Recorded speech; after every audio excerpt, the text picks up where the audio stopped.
You have never met the most confident person you know. You have met their brain's biggest lie. Somewhere in your life is someone loud, certain, and completely wrong. The strangest part? They have no idea. Think of a job interview.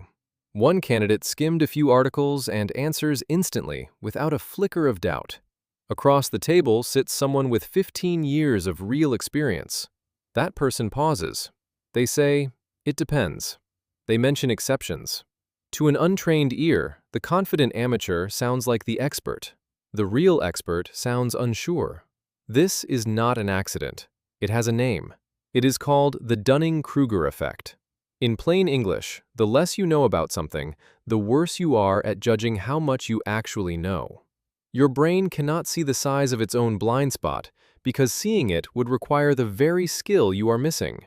In 1999, psychologists David Dunning and Justin Kruger tested people on logic, grammar, and humor, then asked them to guess how well they did. The lowest scorers consistently believed they had performed above average. The highest scorers slightly underestimated themselves, assuming that if a task felt easy, it must feel easy to everyone. Why?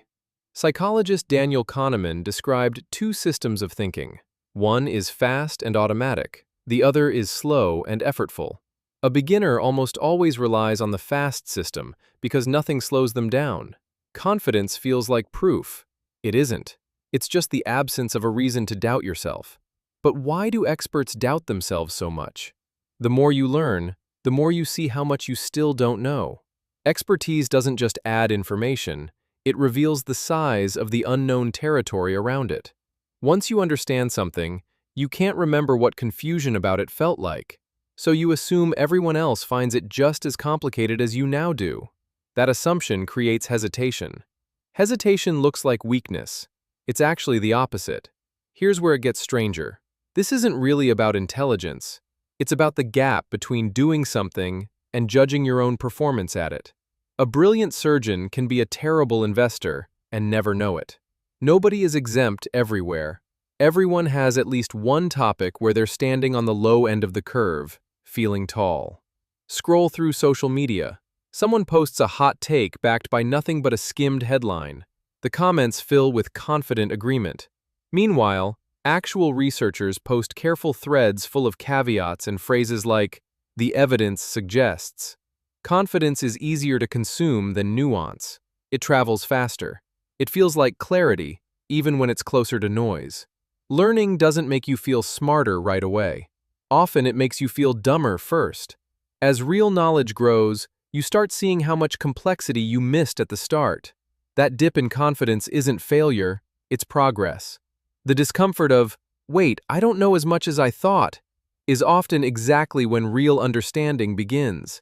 So what do you do with this, starting today? You can't fully escape this effect. No one can. But when you feel completely certain about something you only just learned, treat that certainty as a signal to check yourself, not proof that you're right. Ask yourself, could you teach this to someone else, exceptions included? If not, your confidence is ahead of your competence. Seek out people who know more than you, and let their hesitation teach you something. Their doubt is often the most accurate information in the room. You open this thinking about someone else, the loud one, the overconfident one. But somewhere, right now, there's a subject where you are that person, standing on the low end of the curve, feeling tall, with no way to see it from where you're standing. That's not an insult. It's just what it means to have a human brain. The only real defense is staying a little suspicious of your own certainty, especially when it arrives too easily. If this changed how you think about your own confidence, subscribe for more. And tell us in the comments the last time you learned something that made you feel less sure, not more.